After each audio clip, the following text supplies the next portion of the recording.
District Livestock and Poultry Development Office Mirpur Azad Kashmir. Dr. Mujahid Yunus. District Livestock and Poultry Development Officer Mirpur Azad Kashmir. Activities year 2020 to 2021. 11,000 poultry birds distributed in widows and poor ladies through Backyard Poultry Project for Women. 12,000 poultry birds distributed up to now through Prime Minister Pakistan Initiative Backyard Poultry Project.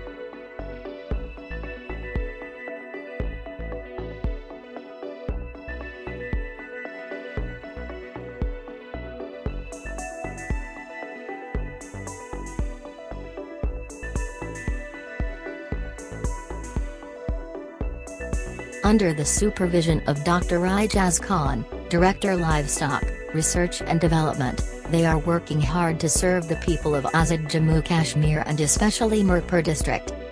Director General Livestock and Dairy Development Dr. Adnan Malik is also keen to modernize the current system by introducing new technologies. We hope best for future.